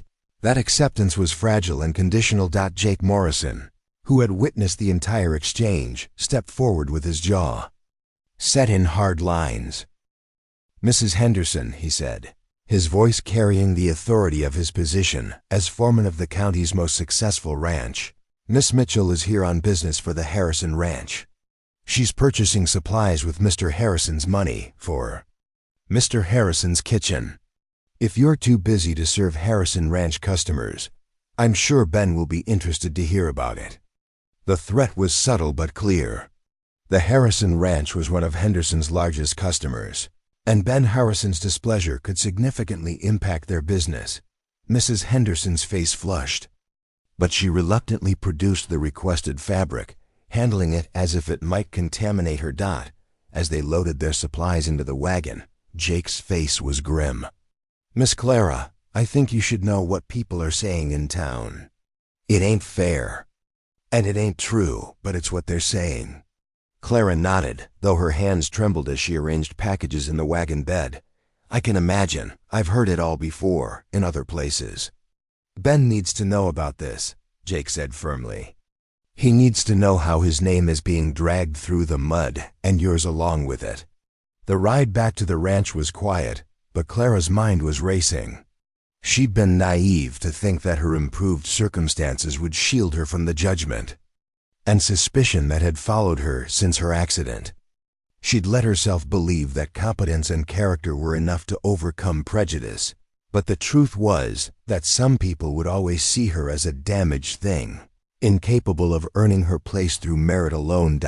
By the time they reached the ranch, Clara had made a decision that felt both inevitable and heartbreaking. She would have to leave. Not because she wanted to, not because Ben or the ranch hands had treated her poorly, but because her presence was becoming a liability to the man who had shown her more kindness than anyone else in years. She was in the kitchen preparing dinner when Ben appeared, having clearly been briefed by Jake about the morning's events. His face was darker than she'd ever seen it, and she could practically feel the anger radiating from his massive frame. "Clara," he said without preamble, "Jake told me what happened in town. I want you to know that I'll be having words with every merchant who treated you poorly. This kind of behavior is unacceptable." Clara continued stirring the stew she was preparing, not trusting herself to meet his eyes. "Ben, you can't fight the whole world for me. And you shouldn't have to." "I'm not fighting the world," Ben replied, his voice tight with controlled fury. "I'm fighting ignorant people who can't see past their own prejudices long enough to recognize quality when it's standing right in front of them." "But that's just it," Clara said, finally turning to face him. "They can see. They see exactly what they've always seen. A damaged woman who doesn't belong in polite society. And now they're seeing a respected man who's making questionable decisions because of his association with her." Ben took a step closer, his brown eyes intense. "I don't give a damn what they see. I know what I see, and I know what you're worth." "But your reputation matters," Clara insisted. "Your business, relationships, your standing in the community, all of that affects the ranch, affects the men who work for you. I won't be responsible for damaging what you've built. My reputation will survive the disapproval of a bunch of small-minded gossips," Ben said firmly. "And if it doesn't, then it wasn't worth having in the first place." Clara felt tears prick at her eyes. His loyalty was touching, but it was also dangerous. Dangerous to his business, dangerous to his future, and ultimately dangerous to her own fragile sense of security. "Ben, please listen to me. I've been through this before, in other places with other employers. It starts with whispers and snubs, but it escalates. People start boycotting businesses that employ people like me. They spread rumors about impropriety, about taking advantage of charitable employers. Eventually, the pressure becomes too much, and the employer has to choose between their reputation and keeping me on. And what choice do they usually make?" Ben asked quietly, Clara's voice was barely a whisper. They choose their reputation, and they should. It's the practical choice. The smart choice. Ben was silent for a long moment, and Clara could see him processing not just her words, but the experiences behind them. When he spoke again, his voice was gentler but no less determined. Clara, I need you to understand something. This ranch, this business, my reputation, none of it means anything if I have to compromise my principles to maintain it. I didn't hire you as a charity case, and I'm not keeping you out of pity. You're here because you're the best cook this ranch has ever had, because you've earned the respect of every man who works here, and because you've become. He paused, seeming to search for the right words. Because you've become important. To me, more important than the opinions of people who don't matter. The last sentence hung in the air between them, loaded with implications that neither of them was quite ready to address directly. Clara felt her heart race, but she forced herself to focus on the practical realities of their situation. It doesn't matter how we feel or what we know to be true, she said. What matters is what people believe and what they're willing to do based on those beliefs. The women in this town have decided I'm a threat to their sense of moral order, and they won't rest until I'm gone. Then let them try, Ben said, and there was steel in his voice now. Let them see what happens when they go up against someone who won't be intimidated. But even as he spoke the words, Clara could see the concern in his eyes. He was a businessman as well as a principled man, and he understood as well as she did that community hostility could have real consequences. Suppliers might become reluctant to deal with him. Social connections that facilitated business relationships might be severed. Workers' families might pressure them to seek employment elsewhere if the ranch became associated with scandal. That evening, as if summoned by the very conversation Clara and Ben had been having, trouble arrived in the form of Reverend Marcus Thurston, the Methodist minister who served both Copper Falls and the surrounding ranch communities. He was a thin, serious man in his 40s, with the pale complexion of someone who spent more time indoors than most people in ranching country. Clara was cleaning up after dinner when she saw him approaching the main house, his black coat and somber expression making him look like a harbinger of judgment. She watched through the kitchen window as Ben met him on the front porch, their conversation too distant for her to hear, but their body language telling the story clearly enough. Reverend Thurston spoke with the animated gestures of someone delivering an important message. Ben listened with his arms crossed, his stance growing more rigid with each passing minute. Finally, the Reverend handed Ben what appeared to be a letter, tipped his hat, and departed without his usual pleasantries. Ben stood on the porch for several minutes after the Reverend left, staring down at the letter in his hands. When he finally looked up and caught sight of Clara watching from the kitchen window, his expression was grim but determined. He came to the kitchen a few minutes later, the letter still in his hand. What did Reverend Thurston want? Clara asked. Though she already suspected the answer, Ben held up the letter. This is from a group of concerned citizens in Copper Falls. They're requesting that I reconsider my employment decisions in light of community standards and Christian values. They're offering to help me find more suitable domestic help. Clara felt her stomach drop. How many people signed it? 15, Ben replied, including the mayor's wife, the head of the ladies' auxiliary, and 3 of my biggest suppliers. The implications were clear. This wasn't just social disapproval. This was organized economic pressure designed to force Ben's hand. Clara sank into a chair at the kitchen table, feeling the familiar weight of inevitability settling over her. I'll start packing tonight, she said quietly. Like hell you will, Ben replied, his voice rough with anger. I don't take orders from hypocrites and busybodies, and I sure as hell don't let them dictate who I employ on my own land. Ben, please be reasonable. You can't fight the entire town. Watch me, he said, and there was something in his tone that made Clara look up sharply. I've been thinking about this all afternoon, and I've made a decision. Tomorrow, I'm going to town. And I'm going to have some conversations with these concerned citizens. I'm going to make it very clear that their opinions about my business decisions are neither requested nor welcome. Clara felt a mixture of gratitude and terror. Ben's protective instincts were admirable, but they could also be destructive if he let his temper override his judgment. And if they don't back down? She asked. Ben's smile was sharp-edged and not entirely pleasant. Then they'll learn what happens when you try to intimidate Benjamin Harrison on his own territory. As Clara lay in bed that night, listening to the familiar sounds of the ranch settling into evening quiet, she realized that she and Ben were approaching a crossroads. The comfortable, productive routine they'd built over the past months was about to be tested in ways that could either strengthen their partnership or destroy it completely. Whatever happened next, there would be no going back to the simple employer-employer relationship they'd started with.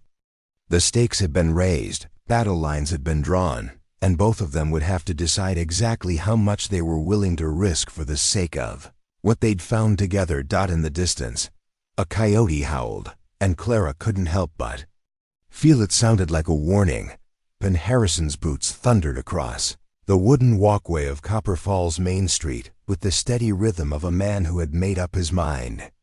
It was exactly 9 o'clock on a Tuesday morning, the time when the town's business district was at its busiest, shopkeepers opening their stores, merchants receiving deliveries, and the social hierarchy of Copper Falls conducting its daily rituals of commerce and gossip. Ben had chosen the timing deliberately.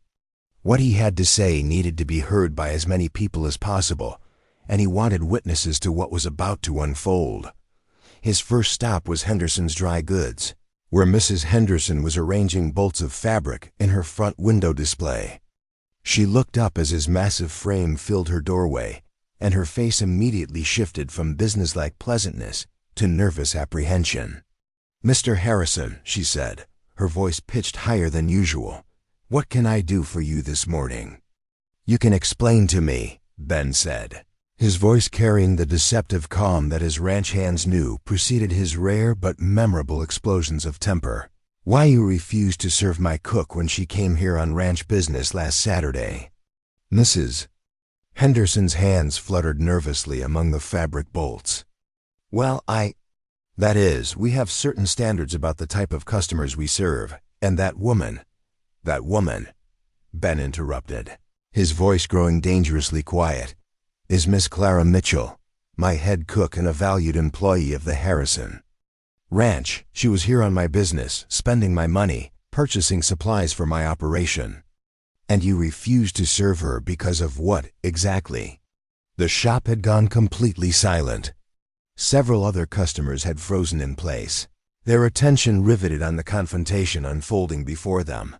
Mrs. Henderson glanced around nervously, as if looking for support that wasn't forthcoming.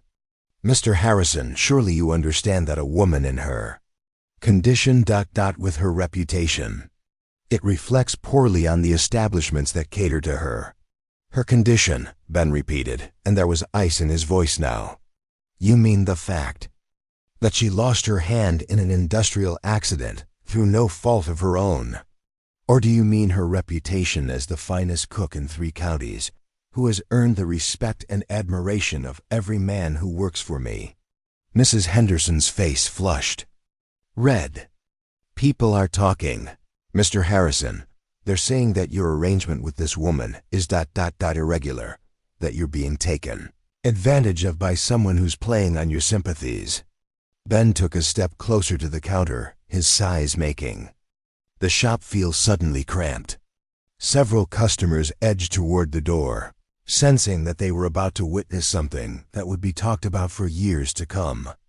"And what people are saying this?" Ben asked. "What people have appointed themselves judges of my business decisions and my character?" Before Mrs. Henderson could answer, the shop door opened with a tinkling of bells, and Mrs. Eleanor Whitmore swept in with the regal bearing of someone accustomed to being the most important person in any room. She was dressed in her finest Sunday outfit, despite it being Tuesday, and she carried herself with the confidence of someone who believed her opinions carried the weight of moral authority. "Benjamin Harrison," she announced, as if she'd been expecting to find him there. "I'm glad to see you're finally taking an interest in what the community thinks about your ... situation." Ben turned to face her, and Mrs. Whitmore actually took a half-step backward at the expression on his face. She quickly recovered her composure, but not before several witnesses had noted her momentary retreat. "Mrs. Whitmore," Ben said with exaggerated politeness, "how convenient. You can save me a trip to your house. I understand you've been organizing a campaign to interfere with my employment decisions." "I've been doing my Christian duty," Mrs. Whitmore replied, lifting her chin defiantly. "When I see a respected member of our community being manipulated by an unscrupulous woman, I feel obligated to act." "Manipulated how exactly?" Ben's voice was conversational now, but anyone who knew him recognized the danger in that tone. "By cooking excellent meals. By managing my kitchen with more efficiency than it's ever had. By earning $40 a month through honest work." Mrs. Whitmore's eyes narrowed. "By taking advantage of your charitable nature, by living alone with you in an improper arrangement, by—" "Stop right there," Ben interrupted, and his voice cut through the shop like a blade. "Are you suggesting that there's something immoral about my relationship with Miss Mitchell?" The shop was so quiet that the ticking of the wall clock sounded like gunshots. Mrs. Whitmore's face went pale as she realized she'd been maneuvered into making a direct accusation that she couldn't prove and wouldn't dare repeat under oath. "I'm suggesting," she said carefully, "that appearances matter, and that your current situation creates the appearance of impropriety." "To who?" Ben demanded. "To you? To the other women who signed that ridiculous petition. Let me ask you something. Mrs. Whitmore, when did you last visit my ranch? When did you last speak to Miss Mitchell for more than 30 seconds? When did you last observe the actual working relationship between us?" Mrs. Whitmore's mouth opened and closed like a fish, but no words came out. "I'll answer for you," Ben continued relentlessly. "Never. You've never been to my ranch. You've never had a conversation with Miss Mitchell. You've never observed anything firsthand. Your entire campaign is based on gossip, assumption, and prejudice against a woman whose only crime is surviving a terrible accident with grace and dignity." By now, a crowd had gathered outside the shop, drawn by the sound of raised voices and the spectacle of the county's most powerful rancher publicly dressing down its most influential social arbiter. Through the window, Ben could see faces pressed against the glass, straining to hear every word. "Furthermore," Ben said, raising his voice so that everyone outside could hear him clearly, "let me make something crystal clear to everyone in this town. Clara Mitchell is under my protection. Anyone who treats her with disrespect, anyone who refuses her service, anyone who spreads malicious gossip about her character will answer to me personally. And I promise you, that's not a conversation any of you want to have." Mrs. Whitmore drew herself up to her full height, which still left her looking up at Ben's massive frame. "Mr. Harrison, you cannot simply intimidate people into accepting your questionable choices. This is a civilized community with standards." "You're absolutely right," Ben agreed, his tone suddenly shifting to something that sounded almost pleasant. "This is a civilized community, which is why I'm giving you a civilized warning instead of the response your behavior actually deserves." He turned to address the entire shop, his voice carrying easily to the crowd gathered outside. "I want everyone to understand something. The Harrison Ranch employs 27 people directly and does business with every major supplier in this county. Our payroll puts food on the tables of dozens of families, and our purchases keep many of your businesses profitable." The implication was clear, and Ben could see understanding dawn on several faces. He wasn't just making moral arguments. He was reminding them of economic realities. "Miss Mitchell is my employee, my choice, and my responsibility," Ben continued. She has earned her position through competence and character, and she will be treated with the respect that any honest worker deserves. Anyone who has a problem with that arrangement is welcome to take their concerns directly to me." Mrs. Whitmore's face was now a mottled combination of red and white, but she managed to rally for one final attempt at moral authority. "Mr. Harrison, the Ladies' Auxiliary has voted unanimously to—" "The Ladies' Auxiliary," Ben interrupted, "can vote to do whatever makes them feel important. But their votes don't carry any weight on my ranch, in my business decisions, or in my personal relationships." He moved toward the door, but paused just before leaving to deliver his final words to the assembled crowd. "I'll be making similar visits to every merchant in town today," he announced. "By sunset, everyone in Copper Falls will understand exactly where I stand on this matter. Miss Mitchell will be treated with courtesy and respect, or you'll discover that the Harrison Ranch can find suppliers in Great Falls or Helena who appreciate our business." As Ben stepped out onto the sidewalk, the crowd parted before him like water before the prow of a ship. He could see the mixture of expressions on their faces, some admiring his loyalty, others shocked by his defiance of social convention, a few calculating the potential economic consequences of continuing to oppose him. His next stop was the mayor's office, where he found Mayor Gerald Hutchins behind his desk, looking like a man who'd been expecting an unpleasant visitor. The mayor was a small, nervous man who'd held his position more through lack of opposition than any particular qualification for leadership. "Ben," Mayor Hutchins said, rising from his chair with obvious reluctance, "I heard you were making rounds this morning." "Word travels fast," Ben observed, settling into the chair across from the mayor's desk. The furniture creaked ominously under his weight, and he noted with satisfaction that the mayor's eyes kept darting to the door as if calculating escape routes. "Now, Ben, before you say anything, I want you to know that I personally have no problem with your employment choices. If you want to hire that Mitchell woman, that's your business. But," Ben prompted, hearing the unspoken qualification in the mayor's tone, "but some very influential people in this town are concerned about the precedent you're setting. They worry that other employers might start making similar questionable decisions." Ben leaned back in his chair, which responded with another ominous creak.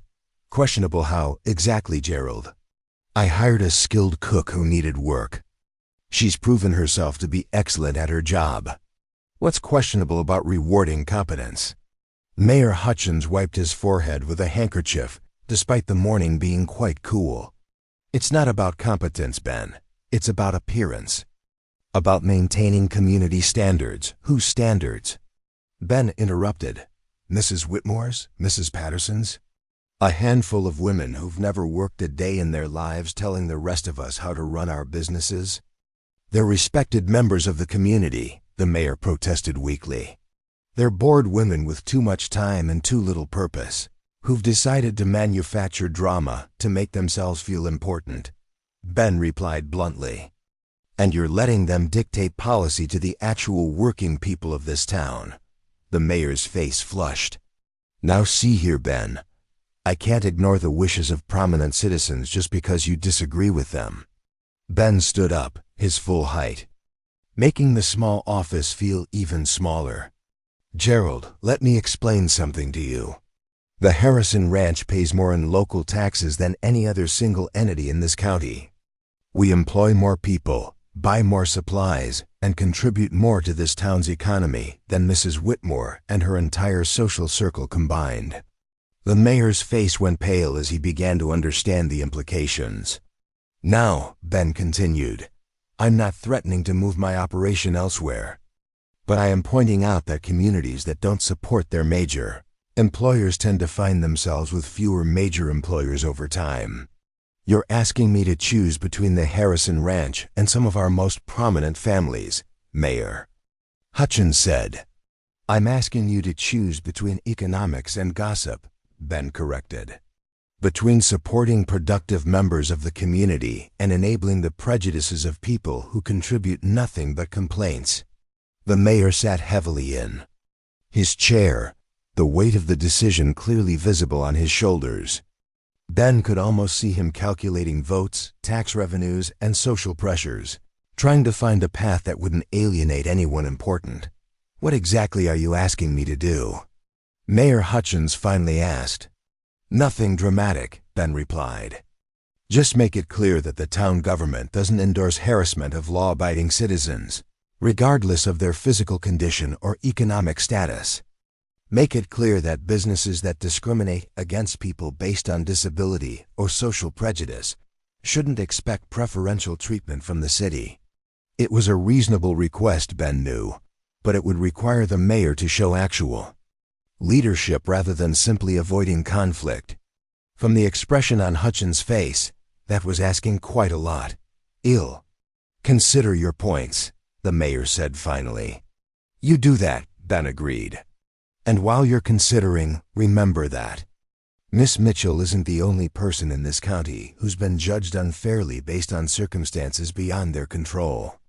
Your decision will send a message about what kind of community Copper Falls wants to be." Ben's final stop was the most important one, the Copper Falls Bank, where he found President William Patterson in his private office, reviewing loan documents. Patterson was a shrewd man in his 50s who'd built the bank's success through careful attention to the economic realities of ranch country. Unlike the mayor, he didn't look surprised to see Ben. "I've been expecting you," Patterson said, gesturing to the chair across from his desk. "My wife came home yesterday with quite a story about your ... situation. And what did you tell her?" Ben asked. Patterson smiled wryly. "I told her that the Harrison Ranch has been our most reliable customer for 15 years, that you've never missed a payment or defaulted on a loan, and that your business judgment has been consistently sound. I also told her that if she wanted to involve the bank in social crusades, she was welcome to find another husband." Ben felt some of the tension leave his shoulders. "I appreciate that, William." "Don't appreciate it too much," Patterson warned. "I'm not supporting you out of friendship. I'm supporting you because it's good business. Your ranch succeeds, my bank succeeds. But if this situation starts affecting your operation, if it drives away customers or creates real problems, then we'll need to have a different conversation." It was a fair position, Ben thought. Pragmatic rather than principled, but honest about its motivations. "I don't expect it to come to that," Ben said. "But I wanted you to know where I stand and why." "I appreciate the clarity," Patterson replied. "For what it's worth, I think you're doing the right thing. But be careful, Ben. You're playing a dangerous game with people who have nothing to lose and plenty of time to make trouble." As Ben walked back to where he'd left his wagon, he could feel the eyes of the entire town following him. Word of his confrontations had spread with the supernatural speed of small-town gossip, and people were already taking sides. Some faces showed approval, working men who understood the value of defending competent employees, women who'd faced their own struggles with social judgment, younger people who chafed against the rigid social hierarchies of their elders, but other faces showed disapproval, anger, even hostility. Ben had challenged the established order, defied the social arbiters who controlled the town's moral climate, and some people would never forgive him for that defiance. As he drove his wagon out of town, Ben realized that he'd burned several bridges. That morning, there would be consequences, social, economic, and personal. Some of his old relationships would never recover, and some aspects of his business might become more difficult. But for the first time in months, he felt completely at peace with his choices. He'd drawn a line in the sand, made his position clear, and aligned his actions with his values.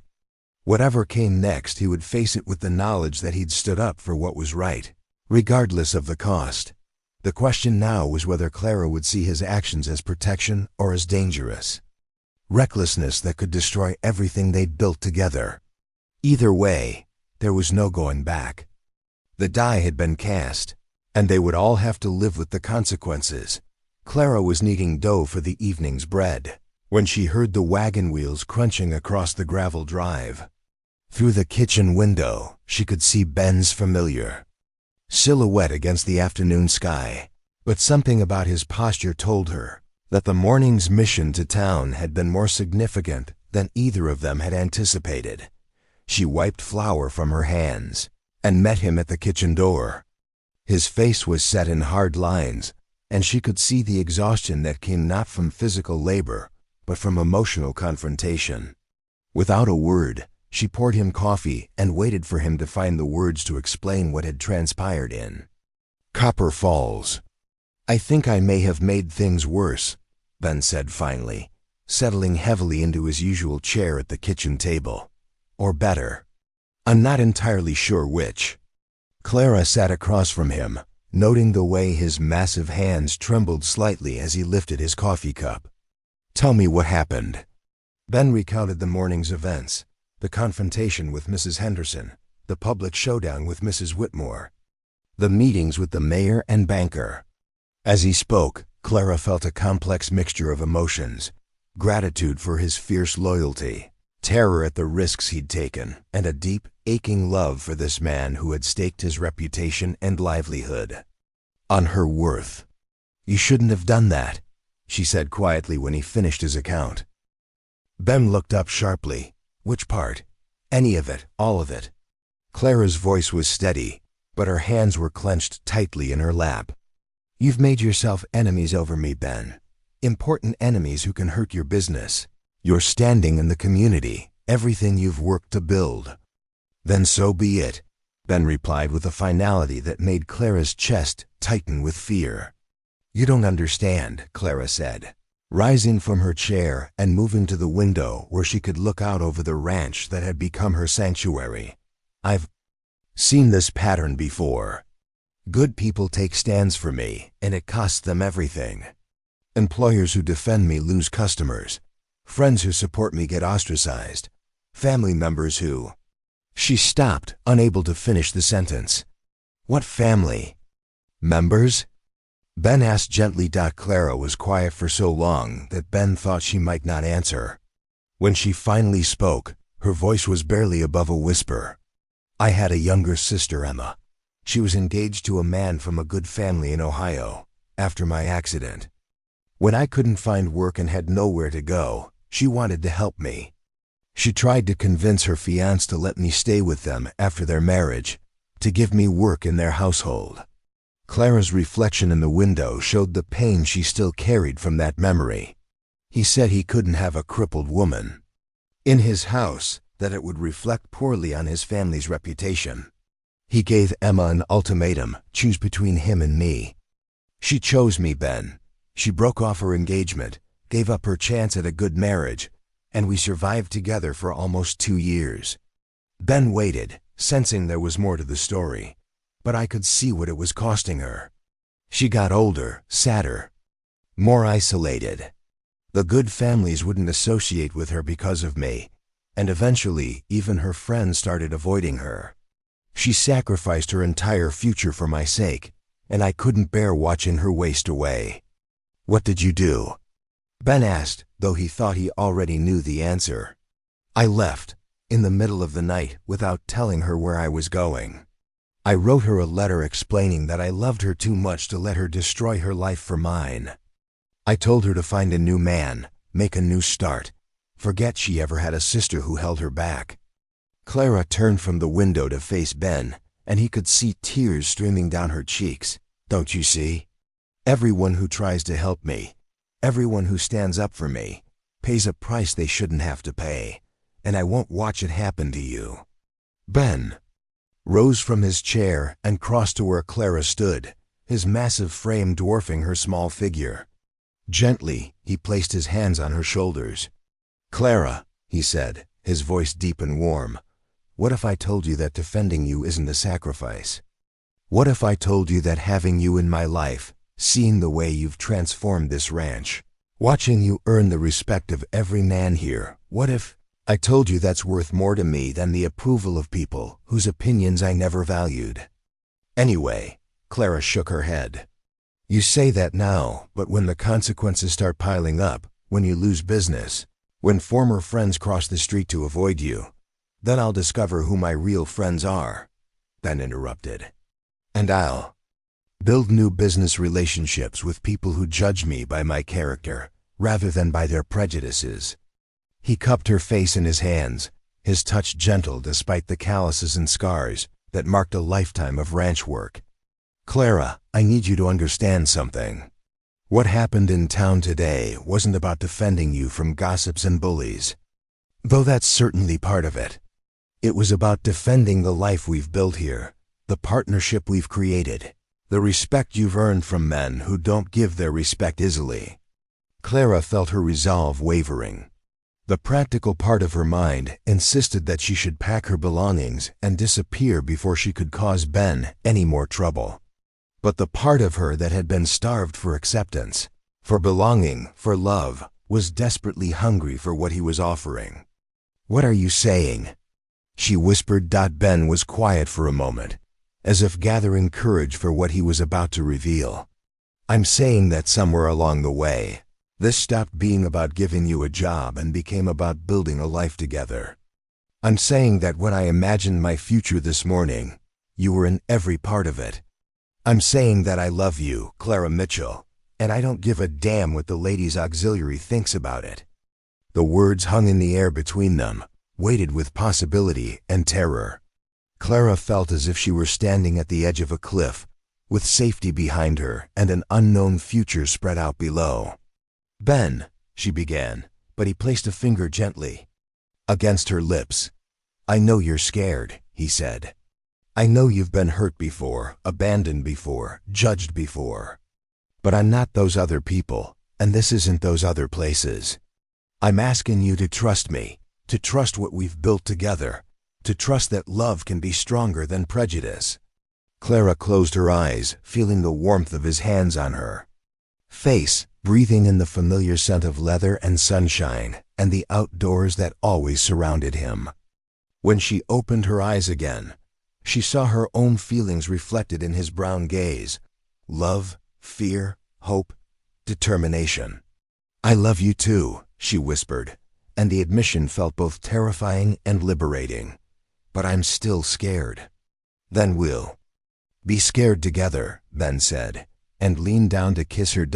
It was a gentle kiss, tentative at first, then deeper as Clara felt herself melting into the safety of his embrace. When they finally broke apart, both of them were trembling. What happens now? Clara asked. Ben smiled, and for the first time since his return from town, he looked truly relaxed. Now we decide what kind of life we want to build together, and then we build it. Over the following weeks, the aftermath of Ben's confrontation with Copper Falls played out exactly as Clara had feared and Ben had expected. 3 of his suppliers terminated their contracts, forcing him to find new sources for feed and equipment at higher prices. Several social invitations were rescinded, and former acquaintances began treating him with cool formality rather than friendly familiarity. But there were unexpected benefits as well. 2 of his competitors' best ranch hands approached him seeking employment, drawn by stories of how he'd stood up for his workers.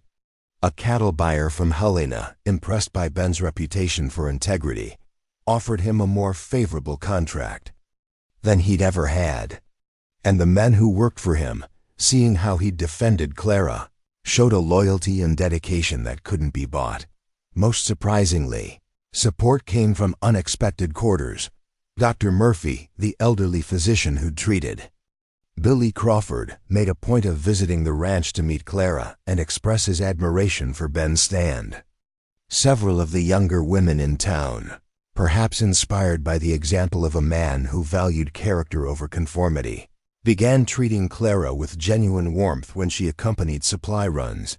Even some of the older residents, people who remembered harder times when community survival depended on practical cooperation rather than social niceties, quietly expressed their approval of Ben's choices. Takes guts to do what's right when it costs you something, old Pete Thompson told Ben one evening as they watched the sunset from the ranch house porch. Your father would have been proud. The workers' fund that Ben had conceived during Billy's crisis became a reality, with every ranch employee contributing eagerly to a system that promised security and mutual support. Clara found herself appointed as the fund's bookkeeper, a role that gave her new authority and demonstrated Ben's complete confidence in her capabilities. 3 months after the confrontation in town, Clara received a letter that changed everything. She thought she knew about her past. The envelope was addressed in a familiar hand, her sister Emma's careful script, and had been forwarded through 3 different addresses before finally reaching her at the Harrison Ranch. With trembling fingers, Clara opened the letter and read, "Dearest Clara, I have been searching for you for 3 years. I hired a private investigator with money I saved from my work as a seamstress. Yes, I never did remarry, though not for the reasons you think. I need you to know that breaking off my engagement was the best decision I ever made. Charles Morrison proved himself to be a small, cruel man, and I am grateful you helped me discover his true character before I bound my life to his. I have built a successful dressmaking business here in Cleveland. I employ 6 women, including 2 who face challenges similar to yours. We serve customers who appreciate quality work, regardless of the personal circumstances of the women who create it. I am not angry with you for leaving, though I was hurt by your secrecy. But I am angry that you thought so little of my capacity to choose my own path, to decide what sacrifices were worth making for the people I love. I have heard from our cousin Margaret that you are working in Montana, that you have found a position with a rancher who treats you well. I hope this means you have finally found the acceptance and respect you always deserved. If you are willing, I would like very much to correspond with you regularly. And if circumstances permit, I would love to visit this ranch where you have made your home. Your loving sister, Emma." Clara read the letter 3 times before the words fully penetrated. Emma wasn't married. Emma had built her own business. Emma had been looking for her, not to ask for forgiveness but to offer continued love and support. She found Ben in the barn, checking on a mare that was due to foal soon. When she showed him the letter, his face broke into the widest smile she'd ever seen from him. "She sounds like a remarkable woman," he said. "It runs in the family, apparently." "She wants to visit," Clara said, still hardly believing it. "She wants to see the ranch, meet you, be part of my life again. Then we'll invite her to come for Christmas," Ben said, without hesitation. "Jake's been asking if he can bring his wife out from town for the holidays anyway. We'll make it a proper celebration." 6 months later, on a crisp December morning, Clara stood on the ranch house porch wearing the new dress that Emma had sewn and sent as an early Christmas gift. Her sister was arriving on the afternoon train, and Clara felt a nervous excitement she hadn't experienced since her first day in Ben's kitchen. Beside her, Ben adjusted the collar of his best shirt, looking almost as nervous as Clara felt. They were to be married on Christmas Eve in a ceremony at the ranch attended by all the hands, Emma, and even a few townspeople who had come to respect what Ben and Clara had built together. "Do you think she'll approve of me?" Ben asked, and Clara was charmed by the vulnerability in his voice. This man who had faced down the social arbiters of Copper Falls was worried about making a good impression on her sister. "She'll love you," Clara assured him. "How could she not?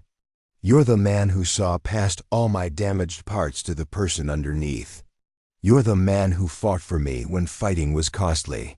You're the man who taught me that love doesn't require perfection, just courage." Ben took her hand, her right hand, the one that remained, and lifted it to his lips. The gesture was tender, reverent, full of the quiet love that had grown between them through shared work, mutual respect, and the discovery that 2 wounded people could heal each other. "No," he said softly. "You're the woman who taught me that. Strength comes in many forms. That worthiness isn't measured by what society thinks, but by what you contribute to the people who matter." You're the woman who turned my house into a home and my employees into a family. In the distance, they could hear the train whistle announcing Emma's arrival. Soon, the sister who had chosen love over convention would meet the man who had done the same. Soon the ranch would be filled with the laughter and warmth of people who understood that the best families are built not by blood or social expectation, but by choice, loyalty, and the courage to stand by each other when standing. Cost something.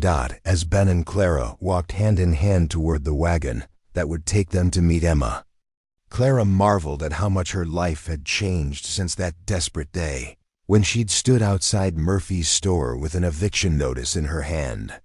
She'd thought she was looking for work, for survival, for the basic necessities of life. Instead, she'd found belonging. She'd found purpose. She'd found love that saw her scars not as defects, but as evidence of her strength, her survival, her refusal to be broken by circumstances beyond her control. Behind them, smoke rose from the kitchen chimney where the evening's feast was already beginning to simmer. Around them, the ranch stretched out in all directions, prosperous and peaceful, a testament to what could be built when people valued each other for their true worth.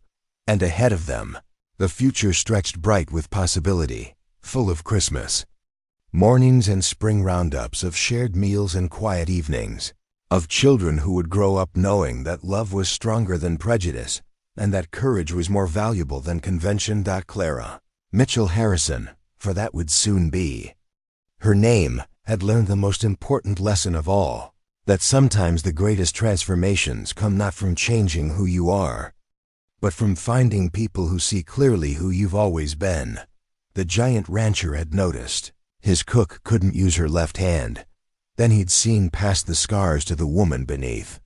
And in doing so, he'd given her something more precious than employment, more valuable than security, more lasting than acceptance. He'd given her home. Up next, you've got 2 more standout stories right on your screen.